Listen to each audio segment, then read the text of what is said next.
Okay, so this is the audio review for The Nature of Humanness by Jody O'Brien.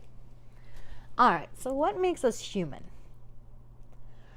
This is one of those things where, what it is to be human is a very, complicated issue, right? A lot of the things that we would come up with as what makes a person human is really something that's specific to our own culture, our own specific values. And it's interesting how we think about it in this duality of nature versus nurture, right? We've been told our whole lives, it's this, be this. And we have a million dichotomies in our culture. We love dichotomies, right? Because it's easy to say something is this or that, right? It's black or white. It's good or bad. But in reality, none of these things are this simple, right? We use those kind of false binaries in order to more easily understand the world. But that's not actually what happens in the world. So we're giving ourselves a false understanding. So when it comes to nature v nurture, this used to be a huge debate, right? Was it the way you're raised, your nurture, or is it your nature? Is it your biology, right? Especially within like criminology and things like that, people are like, are you born a criminal? Are you developed into a criminal by your environment? This is a false dichotomy. And these days, this is what researchers know. Researchers no longer are looking for which one it is. Is it nature? Is it nurture? Because they know that it's both. Spoiler, it's both, right?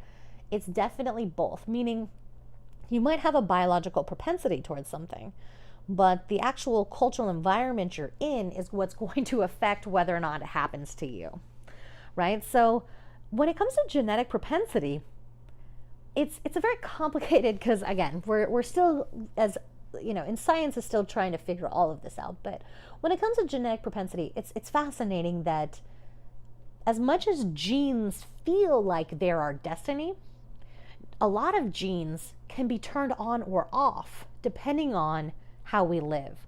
Like, let's say for instance, if you have propensity towards obesity or alcoholism or things of that nature that you might have inherited from your family, from previous generations, the way that you actually live, like what you eat, how you exercise, these things can really affect whether or not those genes actually actively fire.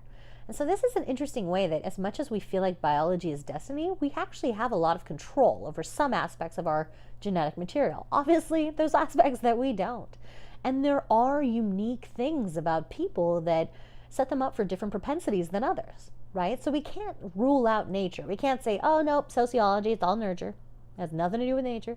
Because obviously it does, right? Obviously, biochemical reactions matter, right? Obviously, these kind of hormones and things matter.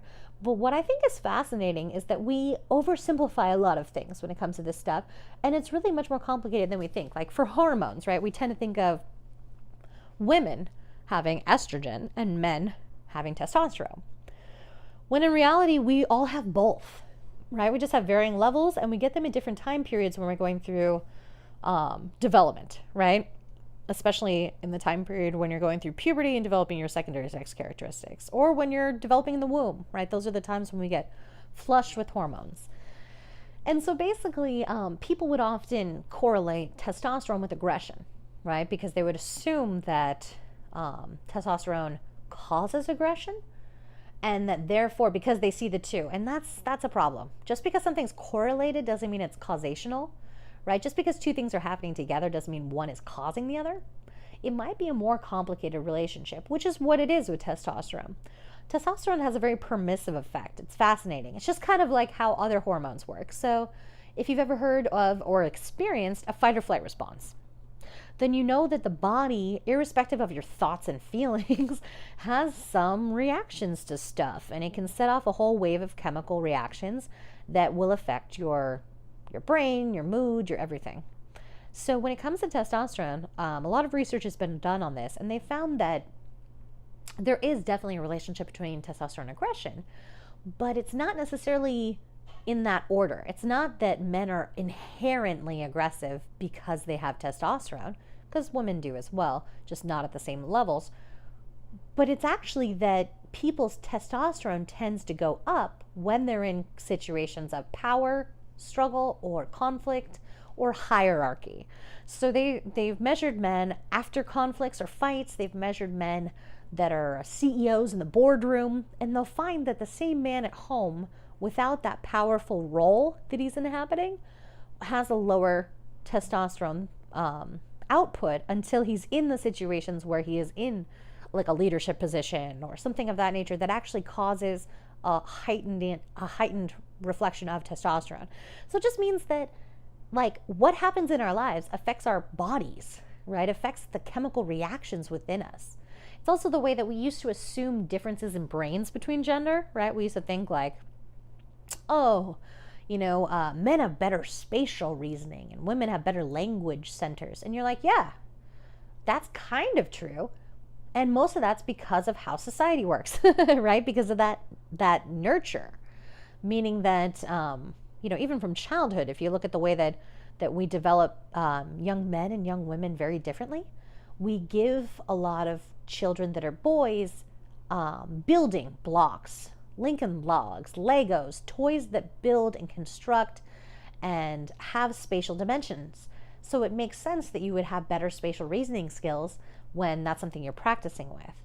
Now, women, when we're young, we're often given baby dolls or toys that relate to other toys or family or nurturing or child rearing or kitchens or things of that nature that are related to adult female roles or very stereotypical adult female roles, right?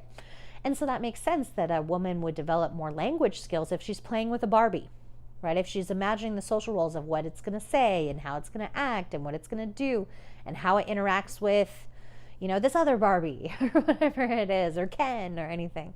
So it's through those kind of nurture activities, through playing as children with toys, that we actually start developing the differences that we later can read in brain scans in different brains for men and women.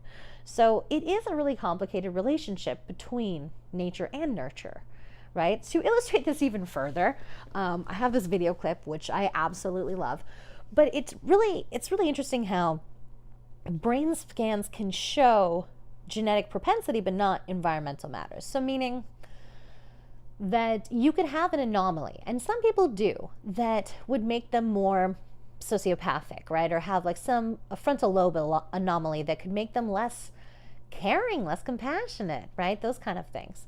And so that can lead to a situation where, you can end up on death row, right? And that's how a lot of these, the early brain scans that this researcher was doing, he was looking at people that were convicted of crimes and things of that nature and seeing what kind of brain anomalies they had. And of course, the prediction there would be, let's say you could map everyone's brain and see which people had anomalies. You could kind of weed them out and say, okay, these are the people that need some sort of, either looking after or intervention or something in order to deal with their propensity towards crime or violence, especially if you're talking about people on death row for killing and things like that. But then it's really interesting that when you do that on the converse side, there's plenty of people that also have these same abnormalities, but are not convicted criminals. They're not murderers. A lot of them are actually quite successful, meaning like CEOs or CFOs or people that are high up in corporate America. Because, to not care would actually help you in a lot of ways within a capitalistic system, right? So think about it. Like if you had to lay off 10,000 people, right? You have to make that decision.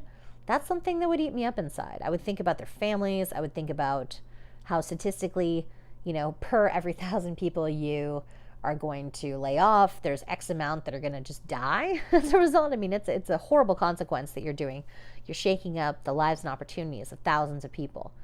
That would be really difficult for me to do. I personally would try and find pretty much any other way I could get around hurting people. But what if you don't care? Like, what if that's not a concern for you, right? What if you see it as, hey, I'm saving the company money, I'm making more money for the stockholders, and that's my job, right? Then that would make you quite successful. So the real difference between the death row prisoner and the CEO has a lot to do with the environment they were in. Were they given a positive, loving, social environment in which they were able to thrive, or were they given an environment filled with violence, filled with chaos, filled with fear and stress and panic that might have pushed those propensities towards violent, aggressive action. So again, it's the complicated relationship between these things that really makes it so fascinating. So I'm going to show you this clip right here.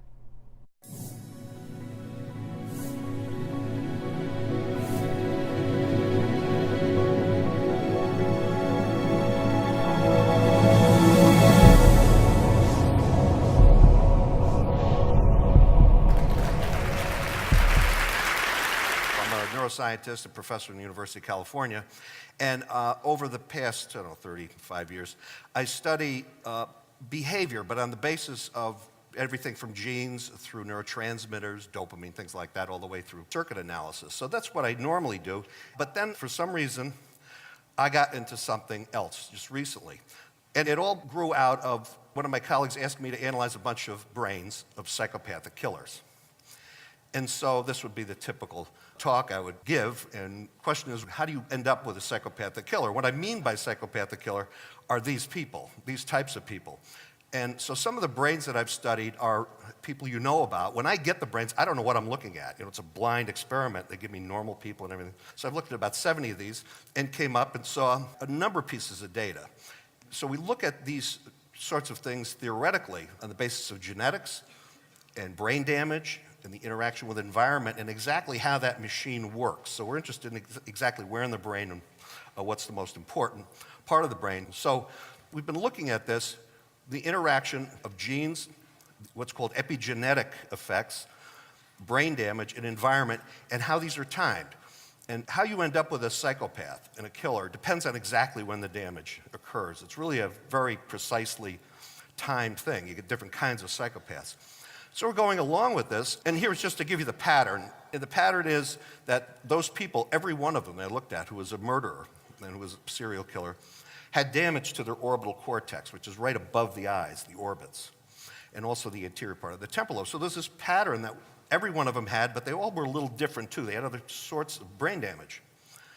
The key thing is that the major violence genes is called the MAOA gene. And there's a variant of this gene that is in the normal population. Some of you have this. And it's sex-linked. It's on the X chromosome. And so in this way, you can only get it from your mother. And in fact, this is probably why mostly men, boys, are psychopathic killers, are very aggressive. Because, the daughter can get one X from the father, one X from the mother. It's kind of diluted out. But for a son, it could only get the X chromosome from his mother. So this is how it's passed from mother to son. And it has to do with too much serotonin during development. It's kind of interesting because serotonin is supposed to make you calm and relaxed. But if you have this gene in utero, your brain is bathed in this. So your whole brain becomes insensitive to serotonin. So it doesn't work, later on. And I had given this one talk in Israel just this past year, and it does have some consequences. And theoretically, what this means is that in order to express this gene in a violent way, very early on, before puberty, you have to be involved in something that's really traumatic. Not a little stress, not being spanked or something, but really seeing violence or being involved in it in 3D. Right? This is how the mirror neuron system works. And so if you have that gene and you see a lot of violence in a certain situation, this is the recipe for disaster, absolute disaster. And what I think might happen in these areas of the world where we have constant violence, you end up having generations of kids that are seeing all this violence. And if I was a young girl somewhere in a violent area, a 14-year-old, and I want to, find a mate, I'd find some tough guy, right, to protect me. Well, what the problem is, this tends to concentrate these genes. And now the boys and the girls get them. So I think after several generations, and there's the idea, we really have a tinderbox. So that was the idea. But then my mother said to me, I hear you've been going around talking about psychopathic killers. And you're talking as if you come from a normal family. I said, what the hell are you talking about? She then told me about her own family tree. Now, she blamed this on my father's side, of course. This was one of these cases because she has no violence in her background. But my father did. Well, she said there's good news and bad news. One of your cousins is Ezra Cornell, founded Cornell University. But the bad news is that your cousin's also Lizzie Borden. Now, I said, okay, so what? We have Lizzie. She goes, no, it gets worse. Read this book. And here's this Killed Strangely, and it's a historical book. And the first murder of a mother by a son was my great-great-great-great-great-grandfather. Okay, so that's the first case of matricide. And the book is very interesting because it's about the witch trials and how people thought back then. But it doesn't stop there. There were 7 more men on my father's side, starting then, Cornell's, that were all murderers. Okay? Now, this, gives one a little pause, because my father himself and my 3 uncles in World War II were all conscientious objectors. They're all pussycats. But every once in a while, Lizzie Borden, like 3 times a century, and we're kind of due. And so the moral of the story is, people in glass houses shouldn't throw stones, but more likely is this. And we had to take action. Now, our kids found out about it, and they all seem to be okay, but our grandkids are going to be kind of concerned here. So what we've done is I started to do PET scans of everybody in the family. And we started to do PET scans, EEGs, and genetic analysis to see where the bad news is. Now, the only person, it turns out, 1 son and 1 daughter, siblings, didn't get along, and their patterns are exactly the same. They have the same brain and the same EEG, and now they're as close as can be. But there's going to be bad news somewhere, and we don't know where it's going to pop up. So that's right there.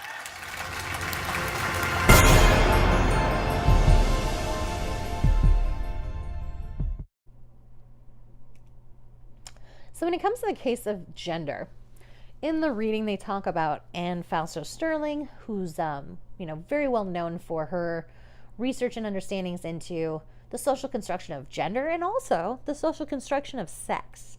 So she has some pretty interesting arguments, right? So really she's arguing that, we have a binary understanding of gender, right? You are male or you're female, right? We have a very binary understanding of sex. You are, a woman or a man. But in reality, that's not what's actually true, right? When in reality, gender is a social construct. If you look at what it means to be a man or a woman, and if it was just natural, like derived from nature, it would be the same throughout all human history. It is not, right? What it meant to be a man 50 years ago in this culture is very different from what it means now, or what it meant to be a woman 100 years ago to now. I mean, it's very different. There are some things that remain, or some things that are somewhat static that tend to define us.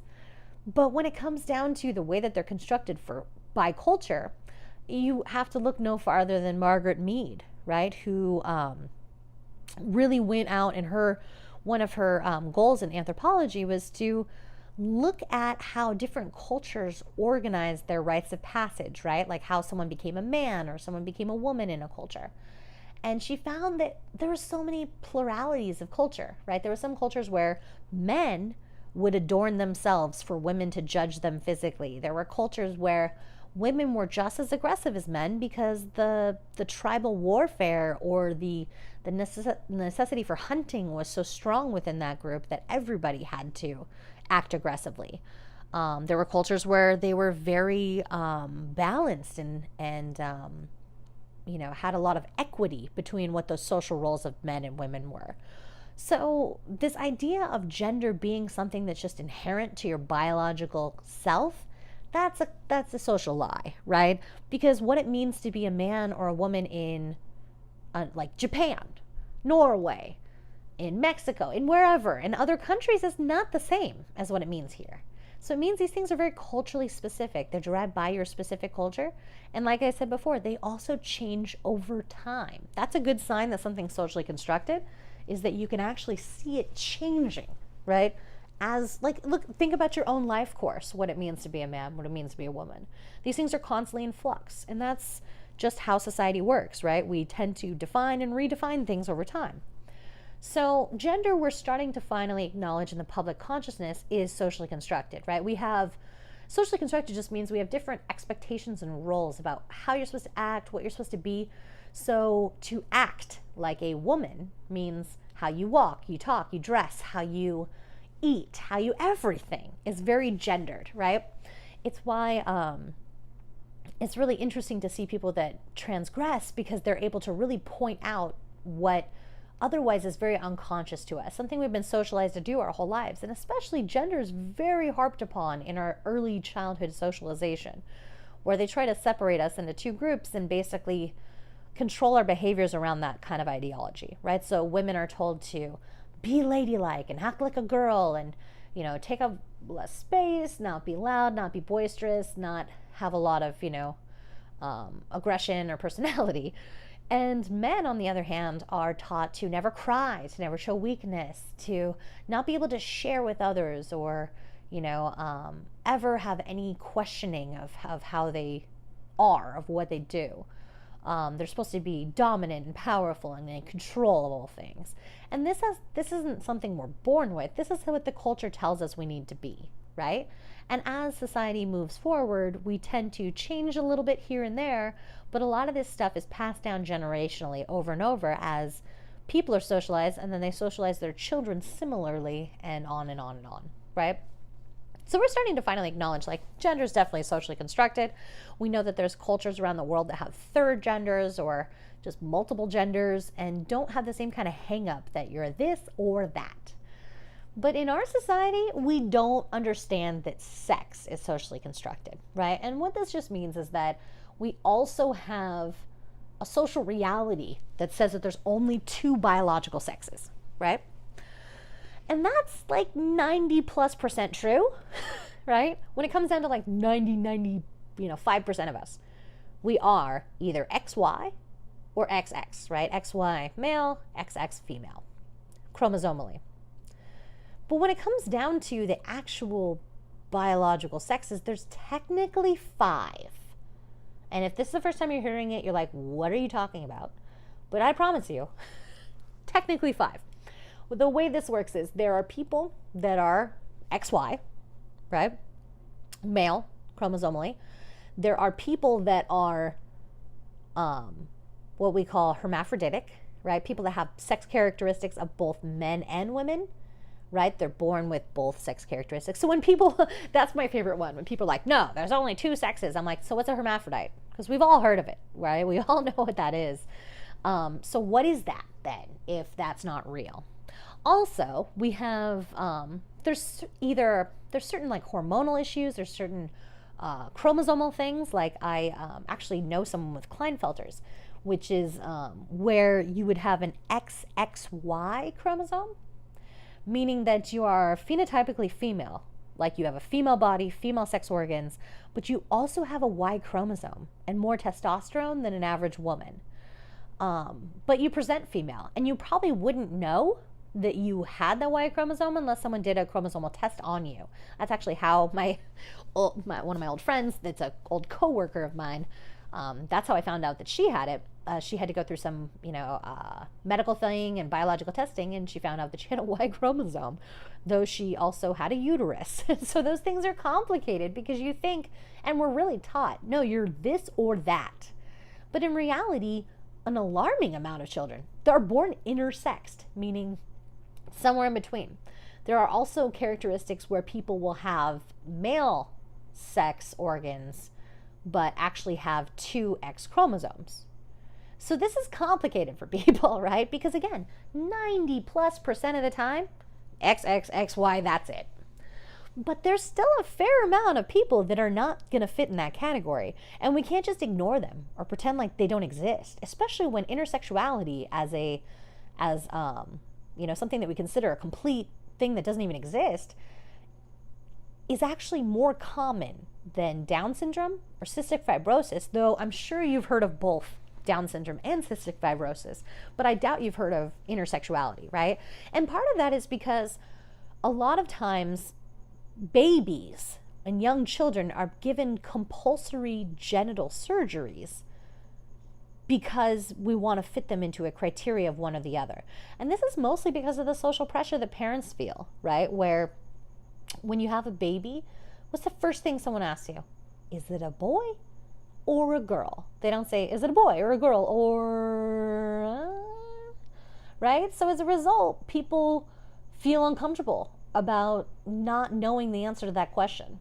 And instead of letting a child develop and later be able to determine its own gendered criteria or its own, what kind of, if it wants to have a surgery to change its genitals or not. A lot of times, and especially historically, doctors would often pressure parents into having surgeries as immediately as possible. It's really, really sad, actually. In my sexualities course, we talk about it, how there was a reading I made students read about how when these kids would grow up after having all of these surgeries, no one would talk to them about like why they had the surgeries or what was wrong. They just grew up with a sense that something about them was wrong and needed to be fixed, which is a really sad, tragic thing. And also the way in which the connection with the medical institution was seen as very oppressive, which is a problem as well. If you actually want to seek real medical treatment, you don't want to be turned off to these things. But the sad part was that it was more for the parents than for the kids, meaning that intersexuality is not a problem. It's just difference from what we consider normal. There's no biological problem. There's no need for a surgery is what I'm trying to say. It's more so that the parents feel comfortable, more so than the child needs it for any medical necessity. So I do think it's interesting that because of this, people have been confronting this for years. Like Fausto Sterling herself was talking about a lot of these things like 20 years ago, right? And I actually just heard recently that California is trying to work on, Jerry Brown trying to work on legislation as well that would basically end this compulsory surgeries for infants. Instead, and again, it's not going to be like super binding, but it's a recommendation to the medical facilities to stop treating this as a problem that needs to be fixed. It's like that old adage, if you have someone that has a hammer, every problem looks like a nail. A lot of doctors are surgeons, so a lot of solutions look like a scalpel. And in this case, it's just that maybe we need to expand the definition of what biological sex is to understand that there's a lot of people that don't fit quite into what we define as male and female, right? But we just pretend it doesn't exist. So, but that's not real, right? And especially because people are saying, well, that's what's natural or biological. It's like, no, biologically there's 5. So that's why it's really important to see how much the culture is affecting these definitions, right? So the cultural scripts can affect our physiology, let alone our psychology or life expectations. So we experience the world through our bodies, right? We use cultural categories to classify and make sense of our bodies. So, such as race or gender, right? We'll talk about a lot of these things more in depth later. But the categories do not necessarily represent the full variation that exists in nature. Our bodies are not preformed, right? They develop in relation to the socio-developmental categories that we learn as we grow up, right? And the processes and experiences that we have are going to affect how that we even experience or understand our own bodies. So the culture really does, and we'll talk about like habitus and things of this stuff later, how the culture can even get into the body, meaning how we move, right? Like gender or performance of gender has a lot to do with the cultural values getting physically into your body, right? And how if you have a swagger or if you walk good in heels, a lot of those things are actually society getting into your body and how you act and move. So this whole idea of blue and pink is one of these kind of things of gender. So we have this assumption that blue is for boys, pink is for girls. And why? Because it's always been that way, right? In reality, that's totally not the truth. The history of it's actually much more fascinating. The history is that, especially in like early America, and don't take my word for it, Google it. Or I think my favorite is like baby Teddy Roosevelt. Look up baby Teddy Roosevelt. You'll see that back in the day, babies pretty much all wore the same thing. And this is because they didn't have such like rad Target outfits like they do today for kids. You basically wore like a smock, like a white dress, right? Like a little white dress. Probably easier to bleach and also just open bottoms, so easier for changing diapers and such. So no matter if you were a boy or a girl, you had the little curls in your hair and you wore your little dress, right? At some point in the early 20th century, this then became a gendered thing of color, right? This is when more textile production happened. There's more access to colors for more populations, not just for like the rich and wealthy. And so you started seeing this binary, right, kind of come about. So at first, it's really interesting actually, because of the relationship that red had within some European cultures.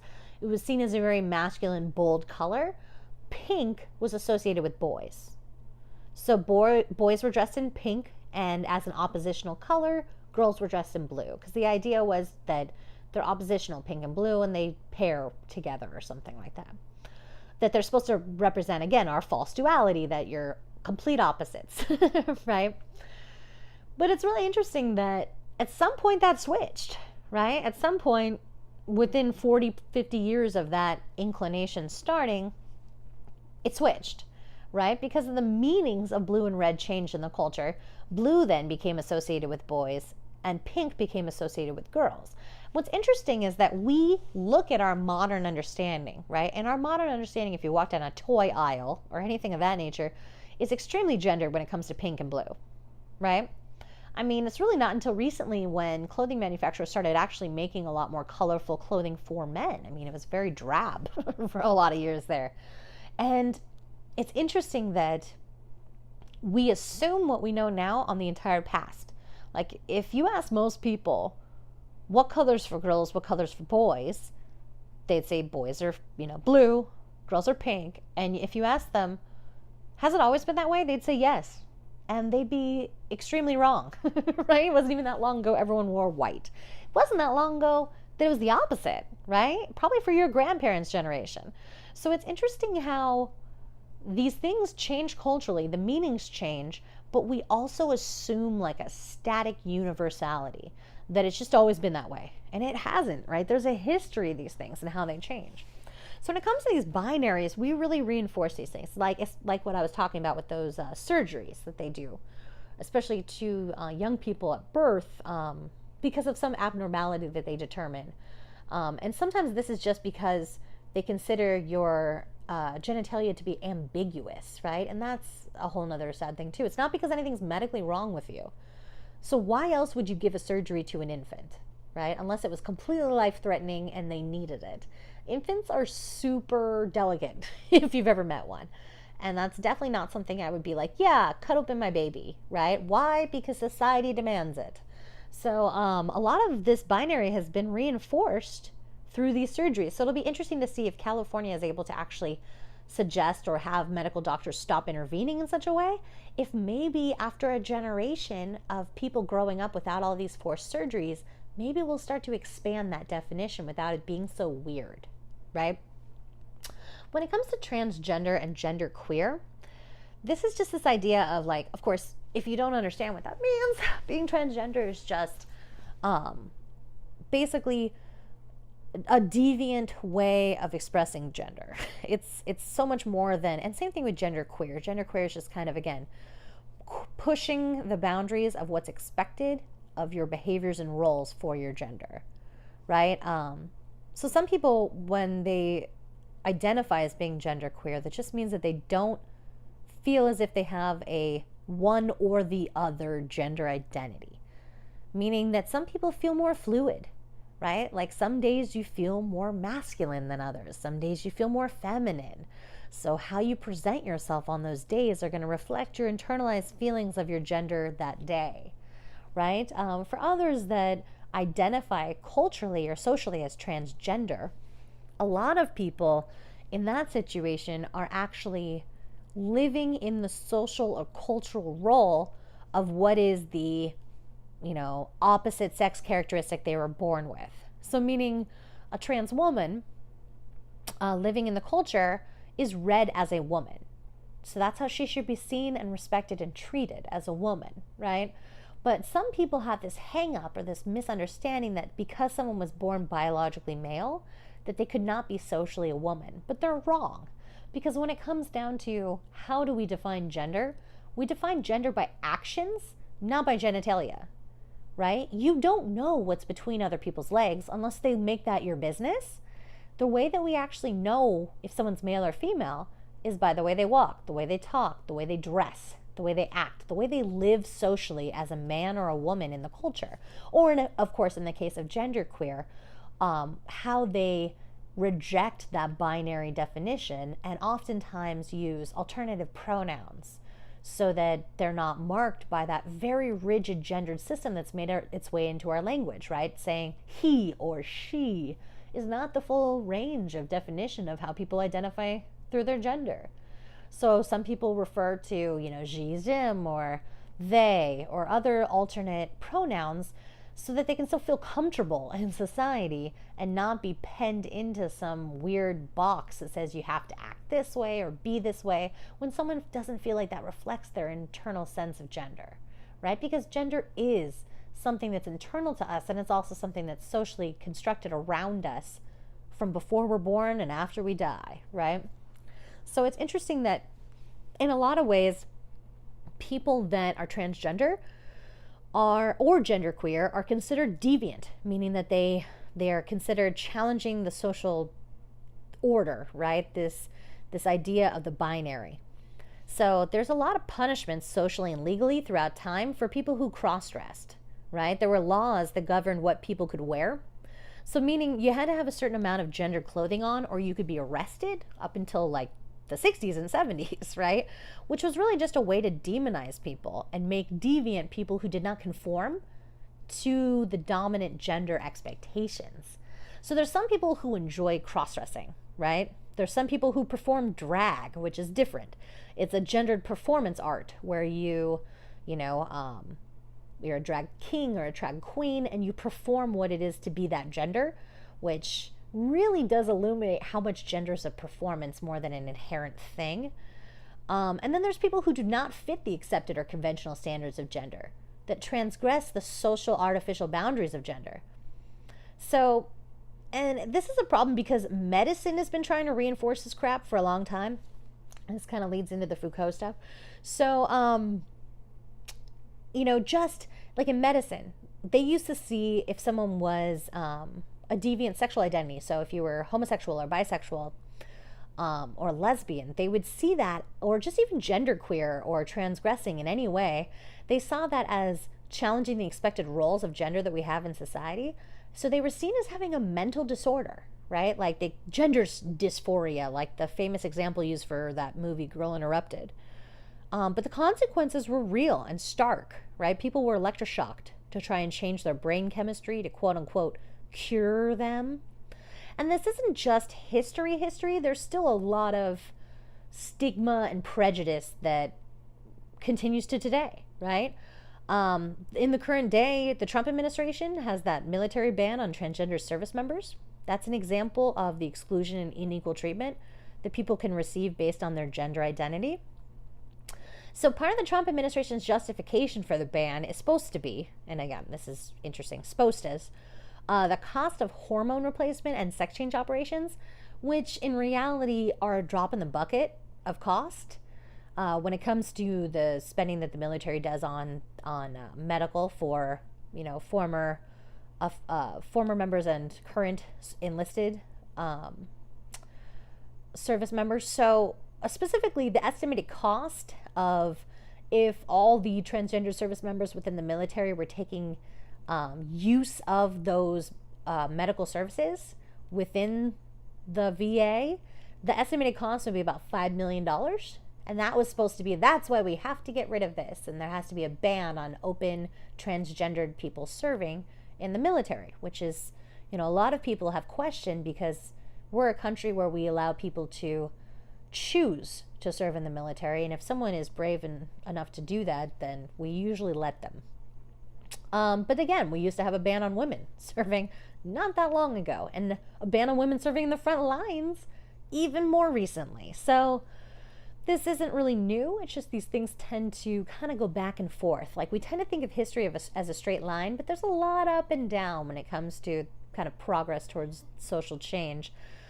So again, this justification is supposed to be it's going to cost $5 million for transgender service members versus a lot of people have pointed out since that same the same documents that show how much money that would cost show that prescriptions of Viagra alone cost $40 million in that same budget. And that's ignoring Cialis and Levitra, some other erectile dysfunction drugs, which puts the total somewhere around $80 million that they're spending on that. So really when it comes down to the cost, it's kind of a drop in the bucket. So a lot of people are saying, is that really the reason that this ban is taking place? Or is it a way to, exclude a group of people that's considered deviant in society, as there's a lot of history of doing that, especially for transgender people. I mean, when you really look at it, there aren't national laws that protect transgender people. You could be fired for being transgendered in a lot of places. I mean, California is somewhat progressive, so we do have some protections at the state level, like for housing and work discrimination issues. When it comes to nationally, there's no provisions about these things nationally, and that's a problem. Meaning, you can get fired from your job for transitioning your gender. You could lose your home. Like, these things are not a nationally recognized protected group of people that are super marginalized. So Foucault talks about this truth regime, right? One of the paradoxes of the gender case is that the social system of science uses the logic of nature to justify the social classifications and hierarchies. So people who don't fit or are considered abnormal have been turned over to medical systems for treatment, right? And that's kind of how we reinforce this what is truth, what is reality, is by changing what's actually reality into our false binary of male and female, right? So it's interesting how it's not necessarily a reflection of our reality, it's a reflection of our cultural reality. So the social constructionist perspective, the focus of it is really how we use social categories to make sense of our bodies, of our feelings, and our experiences, and really how we use these social categories and scripts to organize our interactions with others, right? How we learn to fulfill appropriate roles within society. And part of this is also how we reinforce categories through patterns of language in our interactions with each other, and how those language itself can then structure our interactions or our thought processes, right? Because language can be a kind of a strict thing, and we're going to talk about that way more in depth later. I have some great examples for that, about how, if you don't even have a word for something, like transgender is a great example of that. Before there was a word for something like that, there actually were cultural words. They were stigmas, right? People had a lot of kind of hateful or scared thoughts about people that really challenged what was accepted, right? People get really uncomfortable around the boundaries of a binary, right? If someone can't tell if you are this or that, it makes them uncomfortable. I think my favorite example of that is babies. I think it's funny that if a baby isn't gendered, like if you can't tell, if they don't have like a little bow on its head, or it's not wearing all blue or whatever, you can't really tell the difference, because they're all just like weird pudgy things that like crap and vomit and are kind of adorable, but also are smelly. And it's like, and they've done like tests with this. It's actually a really interesting research study that they did, where they took a baby, nondescript baby, like run of the mill, right off the assembly line baby. They wrapped it in a pink blanket and gave it to people to see how they'd interact with the baby. And everyone was cooing and sweet, and aren't you so beautiful? And then they took the same baby straight off the production line, wrapped it in a blue blanket, gave it to people, and they were like, what a big boy, and they shook him up, and they threw him up in the air, and they picked him up and threw him up in the air again. And what they found through the research was people interacted with the baby through the lens of what they considered the baby's gender. Meaning that we learn gender pretty much immediately before we even have conscious memories or thoughts, because people treat us differently based on which one we are. So that's why it's such a fundamental organizing principle of how our society works, right? So anyway, we're going to talk more about how like language structures a lot of our understandings when it comes to what should or shouldn't be, what roles and responsibilities we have. So the systems and perspectives that we're using through a social constructionist perspective give legitimacy to certain behaviors and practices over others. So that's their focus, how they use social categories to make sense of their bodies, feelings, and experiences. And in the chapter, they talk about the need to integrate biological and social studies. That we need to have a coming together of developmental psychology, neurology, basically combining that nature and nurture, really looking at research that is seeing the effect of both of these things and not leaving out these other variables that might be very impactful or important to understanding the full dimension of how we work as people, right? Like how we even exist as people. So there's some common misunderstandings about symbolic interactionism. And the common misunderstanding is that it's this study of like, oh, who cares? People interact, whatever. But really, it's looking at how, as a society, we commit certain beliefs to almost just mindlessness. Like we go through robotic kind of tasks because of the way we've been trained as to how to act and how to be. And that those kind of, things that we take for granted, the norms, the values, that they become practices in our own daily lives. So, for example, again, gender, just because that was the example, so I'm going to keep using it. What it takes to get ready for school in the morning, that's going to matter by gender. So when I was in school, it didn't matter that much because I did pretty much the same thing as what my boyfriend and my other male roommates would do before college, which was like wake up, grab the pile of clothes on the floor that was the closest and put it on, right? Throw my hair up in a bun or some other horrible configuration and hopefully get there on time, right? We didn't have yoga pants, or that definitely would have been a thing back in those days. But anyway, but typically when it comes to the presentation of gender, the expected presentation of gender, how much time does it take to get ready for a guy versus how much time does it take to get ready for a woman is a bit different. I mean, now that my boyfriend has like a kind of big ass beard, that takes some upkeep as well, but not as much as what my hair does, or the fact that I have to paint all this like whale fat and other weird products. Hint, foundation often has things like whale fat in it, on your face, so that you can be more presentable and acceptable to others, right? You have to get all these weird materials and put on eyeshadow and eyeliner and mascara and blah, and spend all this money on crap. And not just the money, but the time and how toxic it is when you get all these chemicals in your eyes. It really sets up a different reality for you. Like what it means to get ready, what it means to go to school, then becomes a different thing because of those gendered expectations, right? So basically, the mindless social beliefs, like of gender, affect our practices, meaning affect how much sleep you get. Do you have to get up early to do your hair, right? Or do you stay in bed like I often do a little side braid action, or just not have to brush it really at all, put on a hat and just go to class. So our behaviors and practices are shaped by the expectations and roles within society that we have.